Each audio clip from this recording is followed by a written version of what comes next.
У Кати практически не осталось сил, и она умоляюще посмотрела на мать. «Мама, давай уйдем от него». Катя плакала и тряслась, прижимая к себе маленького младшего брата Толика. «Ты что? Ну что ты, доча? Как мы одни? Он же не всегда такой. А как вы без отца? Скажешь тоже». Катя, мама и маленький Толик прятались в полуразрушенном здании старой городской бани. «Мама, ну сколько можно?» Кате уже 11 лет. Катя взрослая. Она много знает об этой жизни.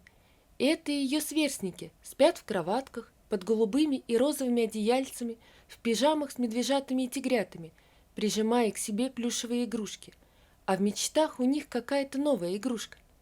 Катя же знает, как лучше сбежать от пьяного отца и не замерзнуть в большой минус на улице, и мечтает только о том, чтобы мама ушла от отца. Катя давно уже спилила замок на чердак в соседнем доме, создавая видимость, что он там есть. В последнее время начали ставить большие тяжелые железные двери. К ним полагался длинный ключ с зазубринами. Естественно, полагался он только для жителей дома. Катя сумела достать себе один, выменила у пьяницы из этого дома. Он себе заказал еще один на те денежки, что копила Катя на побег. Останавливало ее только то, что мама не сможет убежать с маленьким Толиком, когда отец опять напьется и начнет гонять их. Катя научилась играть в футбол с мальчишками, хотя ей хотелось прыгать с девчонками в резиночке. Но это было нужно ей для того, чтобы списывать на тренировки синяки и ушибы, разбитые губы и подбитый глаз. Девочка записалась в секцию карате, и ее чуть не выгнали оттуда. «Мы не калечим людей, не накидываемся на них со стервенением. Ты же девочка, в конце концов, Катя. Откуда столько злости?» «Откуда?» — думает Катя. «Я бы посмотрела на тебя, когда твою мать бьет здоровенный мужик, твой родной отец, а ты пытаешься ее спасти, но тебя отшвыривают, как надоедливую муху. Раньше это бывало один раз в месяц с зарплаты, потом два с аванса и зарплаты, а теперь каждые выходные. Катя ненавидит пятницы, ненавидит выходные. Она давно бы сбежала, да не может бросить маму с братиком. «Мамочка», — плачет Катя, — у нее болит плечо. Это отец со злостью отшвырнул ее, когда она прыгнула ему на спину, защищая мать. «Мамочка, я тебя прошу, давай уйдем, давай уедем, я прошу тебя, бабушка примет нас, поворчит и примет. Помнишь, когда ты была беременная Толиком? Она ругалась на тебя, а потом же ничего, а потом же приняла его и полюбила. Мамочка, я тебя прошу». Зоя сама плакала и тряслась. Она обняла своих детей и рыдала. Ей было больно открывать разбитый рот. Катя встала на колени перед матерью. «Мамочка, я прошу тебя, если ты хоть немного любишь нас, давай уедем. Хочешь, я пойду работать. Я смогу после школы мести дворы, и у нас будет денежка. А еще дворникам дают жилье. Давай уедем, мама. Я не могу так жить», — плачет девочка. И они ушли, уехали, лихорадочно побросав вещи в сумку, пока папа был на работе. Бабушка, как и предполагала Катя, поворчала немного, но тут же захлебнулась слезами, увидев избитое тело своей дочери и внучки. Целое лето Катя жила спокойно. Она перестала тихо ненавидеть пятницы, начала спокойно засыпать. Толик перестал сосать пальцы и писаться по ночам. Она заметила, что мать изменилась, стала какая-то рассеянная, дерганая. Она о чем-то постоянно думает. А потом мать заявила, что они возвращаются домой. Мол, папа каждый день звонит, плачет. Он их очень любит. Поклялся бросить пить. Он все понял. Катя ревела. Толик, смотря на сестру, трясся и плакал. Бабушка ругала мать, на чем свет стоит, и просила одуматься. Но она была непреклонна. «Оставь детей, Зоя», — плачет бабушка. «Убедишься, что все хорошо, тогда и заберешь». «Ты с ума сошла?» — кричит мать. «Как я оставлю своих кровиночек? Ты сама не сохранила свою семью, лишила меня отца». Зоя, опомнись, что ты говоришь? Он пил и буянил. Я ушла, чтобы жить спокойно, чтобы ты не видела пьянок. Но ты выбрала такого же мужа, только еще хуже. Твой отец не тронул меня и пальцем, не говоря уже о тебе. Что ты делаешь с жизнью твоих детей? Я не хочу, чтобы они росли в неполной семье. Ты не понимаешь? Я не хочу, чтобы Толик рос и думал, что вот был бы у меня папка. Зоя, Зоя, опомнись. Я тебе не дам детей, слышишь? Поезжай сама, пусть он тебя долбит. Но мать, разругавшись с бабушкой, увезла Катю с Толиком домой. Отец был трезвый. Он встретил их на вокзале и прямо там встал на колени. «Детки, деточки мои», — плакал отец, — «простите меня, Зоя, любимая». Стоял он в грязной луже и плакал. Конечно, они простили, конечно, поверили. Что же за жизнь была? Дети висли на папе, как только он приходил с работы. Теперь Катя не боялась пятниц, а ждала их с нетерпением. Она гордилась своим папой и в душе благодарила маму, что она не испугалась и вернулась. Даже бабушка поверила папе, хоть и сомневалась. Но они приезжали на выходные.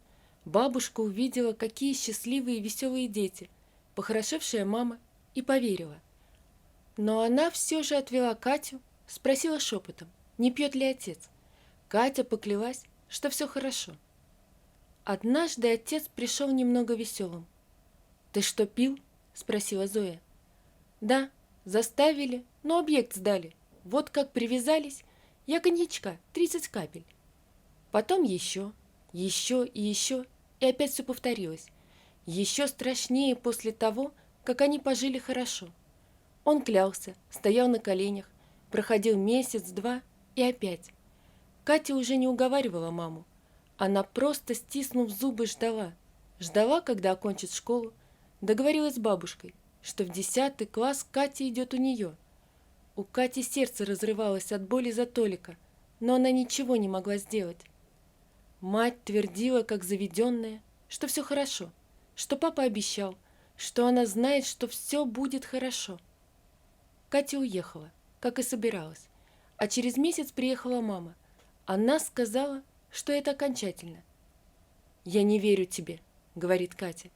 «Я не знаю, как простить тебя за наше детство с Толиком, за то, что ты сделала с нами из-за своей непонятной упрямости». «Прости», — просит мама, и через 2 месяца опять уезжает, забрав с собой Толика. «Бабушка», — плачет Катя, — «вот как жить? Мне Толика жаль». «Не знаю, детка, искалечат парня, не знаю». И уже Толик записывается на различные кружки, чтобы быть сильнее и давать сдачи. И уже Толик знает, где можно пересидеть ночь в тепле. «Мама», — просит Толик, — «мамочка, давай уедем, прошу тебя». Все реже и реже бывают перерывы между пьяными запоями у отца. «Я его спасу, он хороший, просто слабовольный», — толдычит Зоя. «Это все дружки, это они его спаивают». Ее вызвали в школу. «Извините, Зоя Петровна, но ваш сын, он курит». «Курит?» – отшатнулась мама. Все эти годы ей удавалось сохранить видимость хорошей семьи. То, что Катя уехала после 9 класса, да там бабушке нужно было помогать. Катя училась в школе, сдала экзамены с отличием, учится. У них вообще все хорошо. А тут такое. Знаете, у нас теперь в штате школы имеется психолог. Вам нужно поговорить с ним. Он разговаривал с Толиком. Психолог у нас, в общем-то, идемте. Сами все от него узнаете. Он мне ничего не сказал, поспешно добавила учительница. Психологом оказался молодой парень. Он немного рассказал о тестах, что проходили с ребятами. Знаю, вы, наверное, думаете, что пришел такой, каких-то бумажек детям пасовал, те, не найдя нужного карандаша, рисовали черным, на этом фоне сделали выводы. Не буду вас разубеждать, но хочу сказать вот что. Я научный сотрудник. Здесь я собираю информацию для моего научного труда по детской психологии. У меня совсем другая тема. Запутал вас, да? В общем, так получилось, что ваш сын очень хороший, между прочим, мальчик. Он помогает мне иногда. Что? Вы ставите опыты на моем ребенке? Да что вы! Анатолий помогает мне. Он прибегает на переменах и раскладывает рисунки детей по определенным позициям. Они не подписаны, но я знаю, чьи это рисунки. Это у меня первые и вторые классы. Так вот, видите, стопочка небольшая? Я ее специально не убрал. Посмотрите. Зоя смотрела на каракули малышей. Что в этом особенного? Что они хотят ей сказать? Они ругают или хвалят Толика? В чем дело вообще? Эти рисунки вам ни о чем не говорят? Понимаю, и другому человеку не скажут. А вот Толик их выбрал, неосознанно выделил в одно. Это рисунки детей из неблагополучных семей. Вы что, вы хотите сказать, что у нас неблагополучная семья? Да как вы смеете? Да я вас, я запрещаю, слышите? Я запрещаю использовать моего сына в этих ваших экспериментах. Да как вы смеете? Да я на вас жаловаться буду.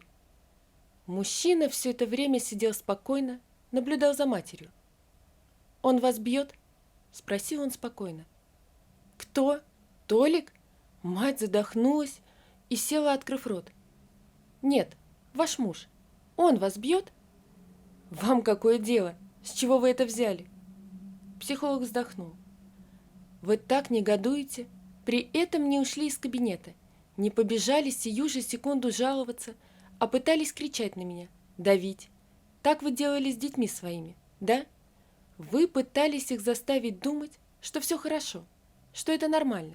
Сейчас папа буянит, но ведь потом он хороший и купит шоколадку, сводит в кино, и у вас опять будет хорошая семья».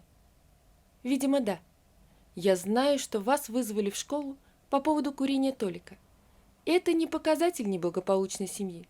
Не переживайте, вы прекрасно научили маскироваться ребенка.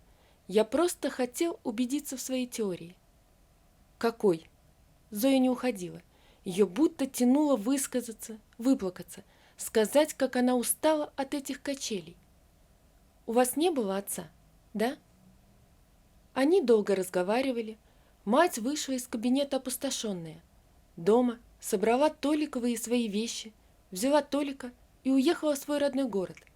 Сделала она все это под недоуменный взгляд совершенно трезвого отца. Сняла квартиру, устроилась на работу, устроила Толика в новую школу, пообещала, если будет курить, оторвать уши, и подала на развод. Зоя поменяла номер телефона, потому что боялась, что поддастся на уговоры отца, а он бы уговаривал. Он даже пообещал закодироваться, приезжал к бабушке, показывал какие-то справки. Бабушка пообещала сдать его куда нужно, если он не уедет. Не сказать, что у них все наладилось. Прошло много времени, прежде чем Зоя, Катя, которая уже давно не жила в семье, и Толик начали избавляться от ощущения опасности, от того, что нужно быть всегда на взводе и в любой момент сорваться и бежать, бежать, чтобы спастись. Катя не затрагивает с мамой эту тему. Толик учится, все хорошо, с отцом они не общаются. Они молчат. Да, это плохо, да, это нужно проговорить. Кому уж об этом не знать, как не Екатерине Владимировне, хорошему психологу, который продолжает и продолжает учиться, но Катя молчит. «Оля», — говорит Катя своей подружке, «может, я и не такой уж хороший специалист?» «С чего это? Я не могу поговорить с мамой». «Катюш, ты сама знаешь, что ты умничка. Придет время и поговорите. И это, ты на ухаживание Олега-то будешь отвечать? Не все такие, как мой отец?» «Да нет, я просто... Поживем увидим», — задумчиво говорит Катя. Брат пошел по ее стопам. Учится на психолога. Семью заводить не торопится. Зоя так и живет одна. Иногда думает, что, может, не стоило так рубить с плеча. Но потом вспоминает, как лопнуло ее терпение. А еще никак не может понять детей. Почему они не заводят семьи? Ведь детство прошло. Они все уже забыли. А психологи просто выдумывают какие-то детские травмы, которые мешают жить взрослым людям. Вот такая история, друзья. Берегите себя и своих детей. Ведь самое страшное для ребенка это забрать детство и заставить слишком рано повзрослеть. Всего вам доброго. До свидания.